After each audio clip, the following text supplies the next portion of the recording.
네, 안녕하십니까.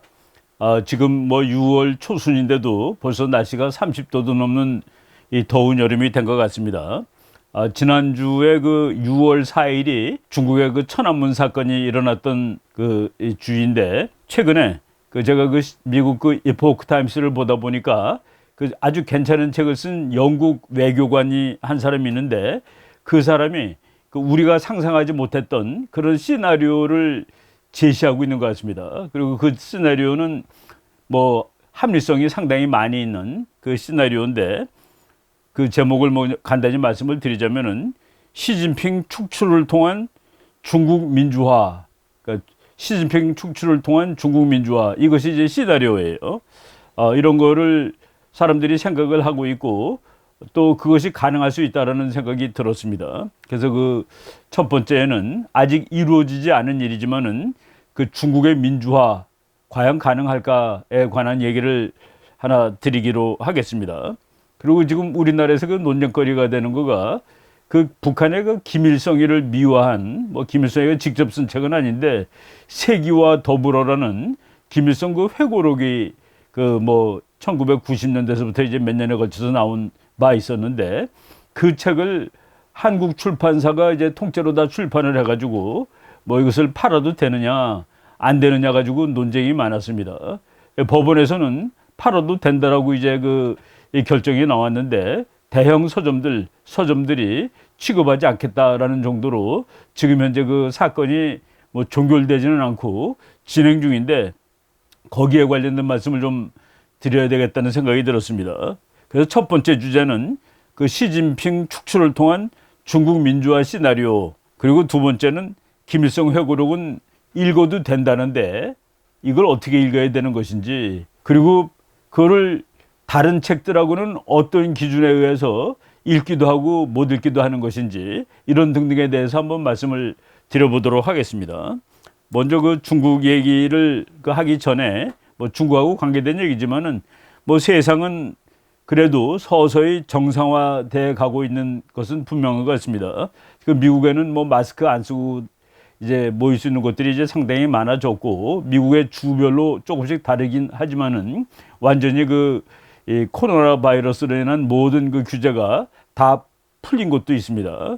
마침 그 미국의 카네기 홀, 그러면 뭐 세계적으로 유명한 그런 그 음악 연주하는 그 홀인데, 뉴욕에 있는 홀인데, 보니까 19개월 동안 문을 닫고 있다가 금년 10월부터는 이제 완전히 다시 문을 연다는 그런 기사가 나왔더라고요. 금년 10월까지 치면은 19개월이나 문을 닫은 그런 상황이 되는 모양입니다.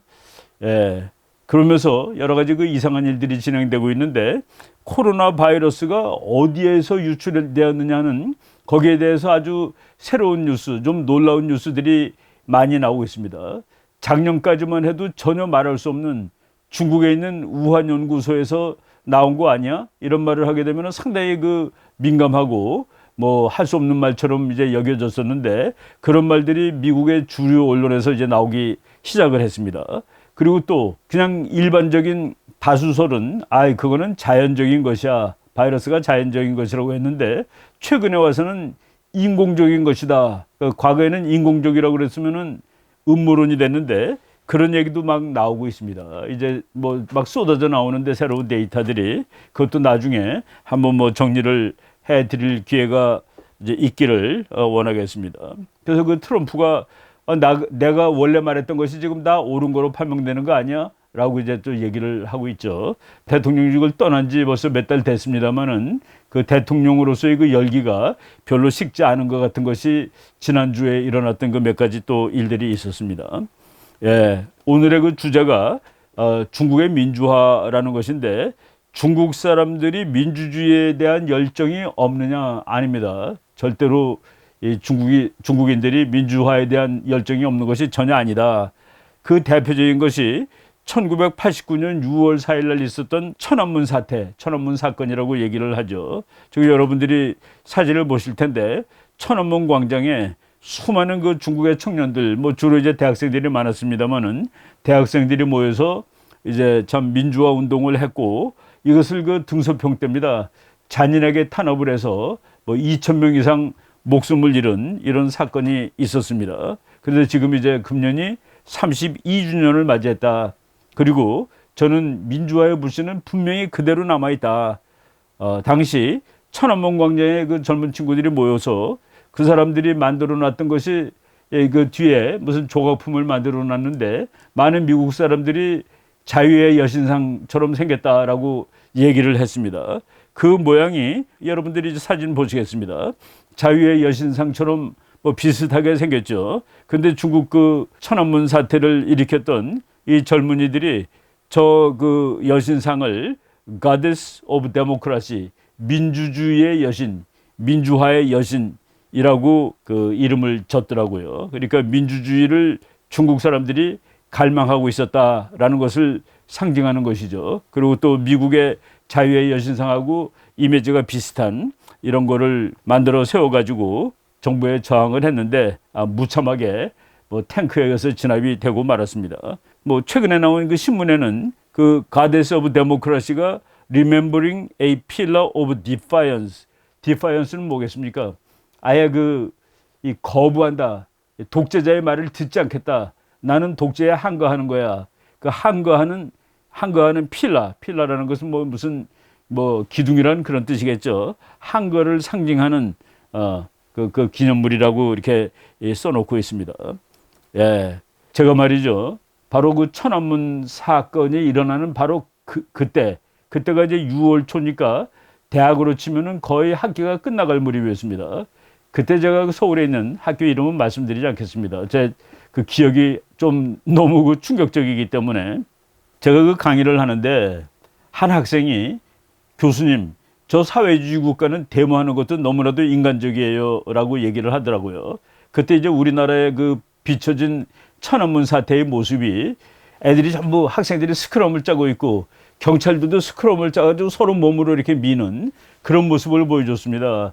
그러니까 그 당시에 이제 우리나라 데모하게 되면은 최루탄이 막 날아가고 곤봉으로 막 그 경찰들이 학생을 때리고 이러는 장면에 익숙했던 뭐 탓인지 몰라도 저 사회주의 국가는 데모도 상당히 인간적으로 한다라고 한 학생이 이제 얘기를 하길래 제가 그렇게 대답을 했습니다. 조금만 두고 보자. 언제까지 저렇게 평화적으로 데모를 할지를 조금만 두고 보자. 바로 그러고 나서 육사 사태가 벌어지고 그 다음 주일날 제가 가서 중국의 사회주의 국가의 데모는 상당히 인간적이라고 질문을 했던 학생한테 어떻게 생각하냐 그랬더니만은 그 학생이 놀랍게도 죽을 놈만 골라 죽은 겁니다라고 대답을 해가지고 제가 그때 이 대한민국에 정말로 그 사회주의 공산주의를 좋아하는 사람들이 있구나라고 이제 확인을 하는 그런 생각이 들었던 기억이 납니다. 그런데 인간의 역사의 진행 방향은 어느 경우에도 민주주의입니다. 민주주의를 향해서 어디든지 나갑니다. 그리고 우리가 이제 여러 번 얘기했지만은 국민의 경제 생활이 향상이 되면은 그 나라는 반드시 민주화의 길을 갈 수밖에 없습니다. 필연적 요구사항이 되는 것이죠. 미국의 유명한 학자 세이머 마틸 립셋 교수에 의하면은 민주주의는 경제가 발전한 이후에 필연적으로 오게 된다, 결과물이다 라는 식으로까지 얘기를 했을 정도입니다. 그러니까 중국의 딜레마가 뭡니까? 사람들은 점점 잘 살게 됩니다. 잘 살게 되고 국민소득이 $10,000에 이르면은 지금 중국 국민소득이 $10,000에 이르렀습니다. 그러면 국민들한테 민주주의를 제공을 해야 되는데 민주주의를 제공하게 되면은 중국이라는 그 14억짜리 나라를 컨트롤할 수가 없습니다. 위구르 컨트롤할 수 없고 정말 그 100개도 넘는 종족의 그 갈등을 해결할 수 없고 티베트, 대만 문제, 홍콩 문제 도무지 중국이 핸들링이 되지가 않습니다. 그래서 중국 정부는 그렇기 때문에 국민이 그 산업화가 되고 국민이 부유하게 된 다음에도 오히려 더욱더 이 모탱독식 독재를 강화하는 것이 시진핑입니다. 여기서 결국 폭발이 나지 않겠느냐는 그런 생각을 하는 것이죠. 중국이 몇십 년 동안은 그것을 숨겨왔습니다. 제가 그 이화에 대해서 뭐 10여 년 이상 그 학생들을 가리키면서 제 반에 중국 학생들이 매 학기마다 한 서너 명씩 유학을 와 있었습니다. 근데 중국 학생들한테 천안문에 대해서 물어보면 대부분 모릅니다. 와서 처음 들었다는 거예요. 천안문 민주화 운동에 대해서 들어본 적도 없다라고 다 얘기를 하고 학기 말 시험을 본 다음에 제가 채점하다 보니까 중국 학생들이 저한테 말이죠. 이렇게 썼더라고요. 교수님 덕택에 중국에 관해서 많은 것을 알게 되었어요. 라고 중국 학생이 쓴 겁니다. 그러면서 그 밑에 어떤 학생은 저는 그동안 상하이 사람인 줄 알고 살았거든요. 라는 글까지 써가지고 제가 중국이라는 나라는 아직도 그 원심력이 있는 나라구나. 국가가 구심력이 있어야지 국민이 하나로 단합을 합니다.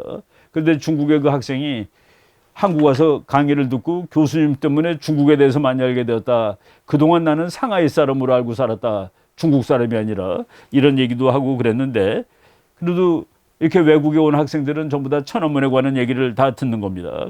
그런데 놀랍게도 6월 4일 바로 그 천안문 사건이 일어난 그날 홍콩, 지금 홍콩은 탄압을 엄청나게 많이 받는 그런 지역이 돼 있는데 홍콩 대학의 학생들이 천안문의 대학살 사건을 이제 기념하고 있다. 그러면서 기념하는데 그 뒤에 참 흉악하게 생긴 탑이 하나 서 있는데 그 탑, 기둥이죠, 기둥.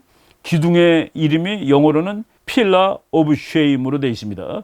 그리고 한문으로 국상지주라고 그랬는데 나라 국자에다가 그 상자가 그 한문 사전을 찾아보니까 일찍 죽을 상이랍니다. 정말 그 사람들이 젊은 사람이 일찍 많이 죽었죠. 정말 애석하게 어린 나이에 죽은 사람들을 추모하기 위한 저 구조물 앞에서 홍콩 대학생들이 천안문 사태 32주년을 추념하는 그러니까 이제 학생들이 저거 알고 있다는 소리입니다. 아마도 저 친구들이 태어나기도 전에 일어난 일인데 이것이 다 이렇게 그 역사로 전달이 돼서 지금 일어나고 있고 뭐 지금 그 찰스 콱이라는 학생이 홍콩 대학의 학생회장인 모양인데 그 천안문 사태를 잊지 말자고 얘기하면서 홍콩의 민주화를 이루겠다라는 식으로 그 결의를 다지는 모습이 나왔는데 저 앳된 얼굴입니다. 저 친구가 태어나기 훨씬 전에 일어난 일인데 그 사건을 다 알고서 중국 민주화를 위해서 노력하겠다라고 얘기를 하는 겁니다. 그래서 그 탑 사진을 제가 그 들어가서 찾아봤습니다.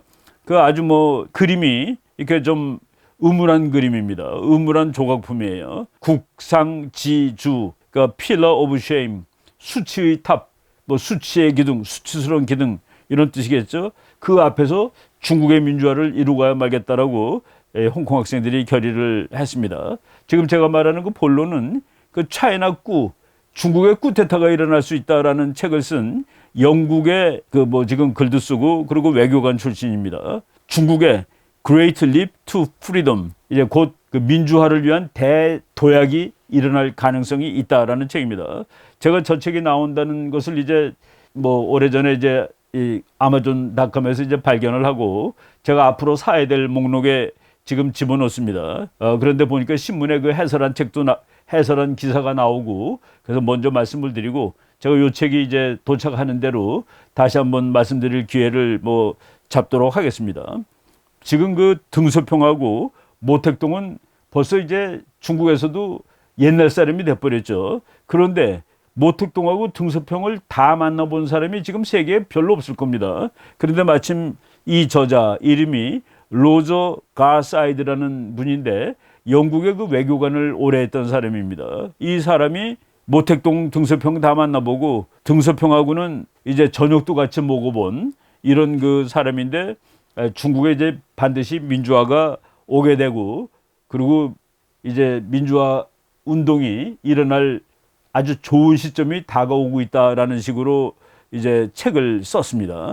그 책에 이제 그 챕터들을 쭉 보면은 뭐 제가 그 거기서 이제 좀 의미 있는 그 제목들을 몇 개 읽어보겠습니다. 전체주의 중국은 외유 내강이 아니라 외강 내유의 나라다. 그러니까 외유 내강이라는 말을 쓰죠. 겉으로는 상당히 부드러워 보이지만은 속으로는 아주 강직하고 단단한 사람들. 그래서 외유 내강은 좋은 의미입니다.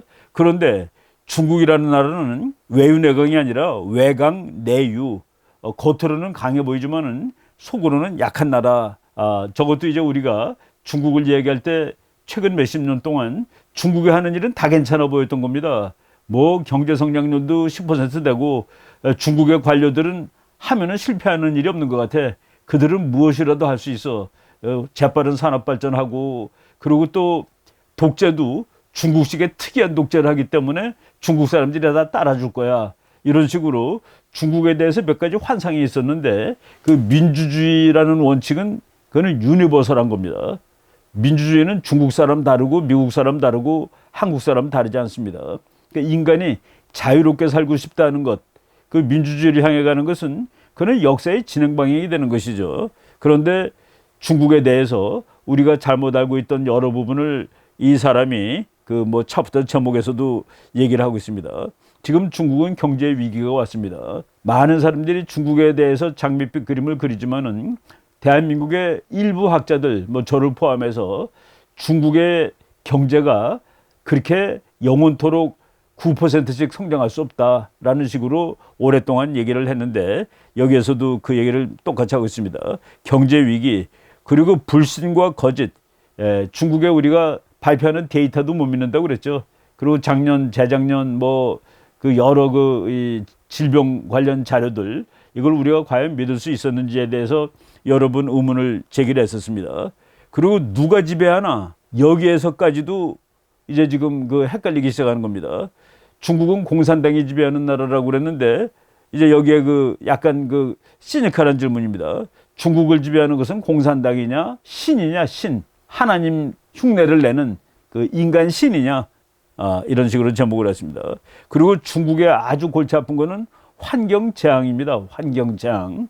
뭐 여러분 우리나라도 중국에서 황사가 오면은 정말 그 뭐 호흡기 약한 사람은 길에 나가지 말라라고 그러고 산이 뿌옇게 보이고 뻘겋게 보이고 그러는데 뭐 중국의 북경에 갔다 온 사람들은 아마도 다 경험을 했을 겁니다.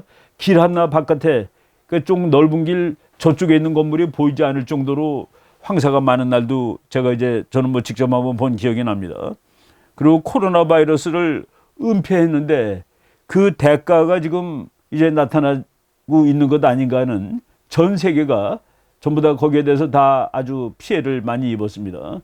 최근에 트럼프 미국 45대 대통령이 최소한도 10조 달러를 물어내야 된다. 세계가 중국에게 10조 달러를 물어내라고 같은 목소리를 내야 된다. 여러분 10조 달러가 얼마나 큰 돈입니까? 대한민국 국민이 1년 동안 열심히 일해서 번 돈 다 치면은 1조 5천억입니다. 그것을 우리가 나눠 가지면은 1인당 3만 불이 되는 겁니다. 그런데 10조 최소한도 10조를 받아내라. 우리가 1년 동안 버는 돈 7년치 중국의 GDP가 뭐 2020년 기준으로 한 14조 정도 됩니다. 그러니까 너희들이 1년 동안 버는 돈 다 내놔 라는 얘기를 지금 하고 있습니다. 그래서 이제 미국 전체가 제가 이제 지난주에도 그랬죠. 그 바이든이 친중 성향이 있음에도 불구하고 궁극적으로 중국과 대립각을 세우지 않으면 안 되는 상황으로 지금 내몰리고 있다라고 했는데 미국, 중국을 그냥 두기 어려울 겁니다. 시진핑의 운명, 그러니까 미국에서 나온 보고서 중에 시진핑 그 일개인을 표적으로 삼아가지고 대중국 정책을 벌이라라는 얘기가 있습니다. 이 책의 내용을 뭐 제가 다 아직 구하지 못했기 때문에 그냥 소개된 부분만 읽어본 그 기억으로는 그 중국에서 권력 투쟁이 지금 엄청나게 일어나는데 시진핑을 쫓아낼 사람들을 위해서 미국이 판을 만들어줘야 된다라는 그런 비슷한 얘기를 하고 있습니다. 그래서 시진핑을 쫓아내는 쿠데타가 나고 그리고 중국에 이제 자유주의 혁명이 올 거다. 그 사이에 지금 현재 있는 중국의 그 고위급 지도자들은 중국을 민주주의로 바꾸는 과정에 그 트랜지션, 그러니까 중국을 독재 국가에서 민주주의로 바꾸는 그 과정의 임무를 담당해야 할 것이다라는 식으로 이 책에서 그 시나리오를 잡고 있는데 그 얘기가 하나도 뭐 그냥 그 망상 또는 헛소리를 하는 것은 아니다라는 생각이 들었습니다. 요거는 뭐 조금 지난 그 뉴스지만은 그 이포크 타임스에 중국은 outwardly strong, 겉으로는 세 보이지, but inwardly weak라고 중국의 전문가가 얘기를 하였다는 뭐 우리가 그 흔히들 얘기했던 이런 얘기가 나옵니다. 이 책에는 이제 그 뭐 지금 제가 이제 서두에 말씀드렸지만은 우리가 상상할 수 없는 일이 그냥 상상할 수 없는 것이 아니라 능히 가능한 일이다라는 얘기를 한 겁니다. 그러니까 중국의 일당 독재 체제, 전체주의 체제는 곧 끝날 수도 있다. 보통 혁명은 어느 날 갑자기 일어나는 것이죠. 쿠데타는 그냥 생각도 못했는데 하룻밤에 일어날 수가 있는 겁니다. 그런 일이 일어날 수 있다. 지난 수십 년 동안 중국 사람들의 정치적 사회적 자유에 대한 열망, 정치적 변화에 대한 그 욕구, 이런 증거들을 이 저자 자기는 다 보았다라고 얘기를 하고 이 시나리오를 만드는 겁니다. 통설과 달리 시진핑은 중국 통치기구 최상부의 쿠데타에 의해 쫓겨나게 될 수 있다. 쫓겨나게 될 것이다 라고 이 책에서 예측을 한 겁니다. 새로운 정부는 1인 독재를 종식시키고 민주화, 법치로 가는 과도 정부가 될 것이다. 이때 이제 엄청나게 큰일이 벌어질 겁니다. 중국이 민주화가 되면은 어떻게 지금처럼 위구르를 대하겠습니까? 중국이 민주화가 되면은 어떻게 지금처럼 티베트를 탄압하고 대만을 탄압하고 홍콩을 탄압하겠습니까? 중국에 정말 그 혁명적 변화가 올지도 모르는 그런 세월이 능히 있을 수 있다라고 예상을 한 거죠. 그리고 거기에 이제 우리가 혁명이론을 공부하다 보면은 국내에서 문제가 터지는데 보통 국제 정치적으로도 압박을 받을 때 그 국내의 혁명이 성공하는 경우가 많습니다. 그 테다 스카치폴이라는 그 하버드 대학의 사회학 교수가 국가와 사회혁명이라는 아주 그 명절을 그 몇십 년 전에 쓴 바가 있었는데 거기에 국내의 불안이 외부의 그 후원을 받을 때, 그러니까 이 국민들이 싫어하는 정부가 국제사회로부터도 싫어함을 받을 때 그때 그 혁명이 성공할 가능성이 높은데 지금 시진핑의 지도력이 국제사회로부터 반격을 받고 있다라는 뭐 우리가 지금 다 아는 얘기를 하고 있습니다. 중국을 구하기 위해 그리고 지도 세력들은 살기 위해 시진핑은 제거되어야만 하고 그가 옹호하려는 독재 체제도 종식되어야 한다. 그 시진핑 주변에 있는 중국의 최고위 엘리트들이 중국을 구하고 그리고 자기네들도 살려면은 시진핑을 아웃시키는 수밖에 없는 상황이 되었다라고 얘기합니다. 그래서 가사이드라는 그 영국의 외교관 이 책의 저자는 미국과 동맹국들이 시진핑의 라이벌들이 시진핑을 제거할 수 있는 조건을 만드는 시나리오 이것을 이제 제시를 하고 있다. 뭐 옛날에 나온 책이지만 쿠데타라는 책이 있었습니다.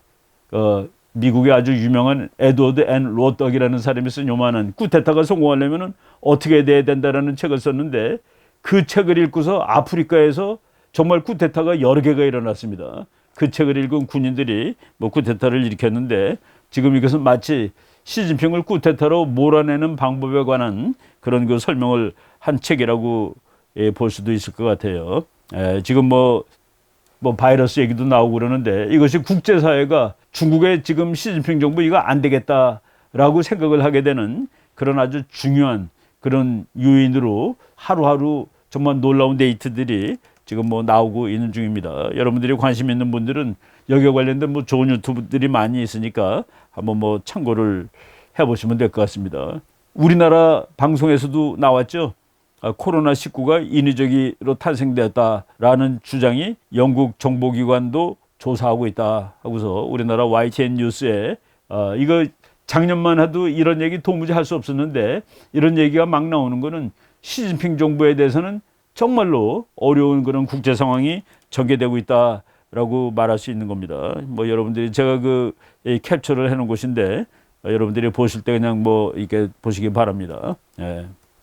이 주제는 뭐 요 정도 했는데 한마디만 잠깐 더 붙인다면은 그 트럼프 대통령이 전혀 잠잠하지가 않습니다. 제가 그 뭐 최근에 와서는 제가 그 따라가기는 하지만은 가급적 말씀을 드리지 않았는데 트럼프라는 그 현상 그리고 그 현상이 그 대통령을 다시 노리는 그 정치적인 뭐 목표 이런 것들이 지난 몇 개월 사이에 잠잠해지지 않았다라고 우선 말씀을 드리겠습니다. 계속 그 트럼프라는 정치 현상이 우리가 주목을 하고 상황이 어떻게 진행되는지 좀 봐야 되겠습니다. 뭐 한두 가지 구체적인 근거를 말씀드린다면은 그 애리조나에서 지금 다시 세고 있습니다. 조지아에서도 검표를 다시 해야 된다는 그런 얘기가 있습니다. 그리고 펜실베니아 거기 공화당 사람들이 애리조나에 와서 그 투표 세고 있는 것을 보고 갔습니다. 이런 것들이 앞으로 어떤 현상으로 나타날지에 대해서 우리가 예의주시하면서 일단 따라가야 되겠습니다. 거기에 대해서 조금 색다른 그런 뉴스가 나오게 되면 제가 정리해서 말씀드리도록 하겠습니다. 그래서 첫 번째 주제는 이 정도까지 하고 그리고 이제 두 번째 주제, 제가 그 한국에서 지금 최근에 논쟁되고 있는 뭐 김일성 회고록은 그것을 뭐 파는 것이 아무런 문제가 없는 건가? 그렇지 않으면 왜 그걸 팔아도 된다는 사람들이 있는 반면에 읽으면 안 된다라는 얘기하는 사람도 많이 있는가 하는 그 내용에 대해서 한번 말씀드려 보도록 하겠습니다. 첫 번째 강의는 여기까지 하겠습니다.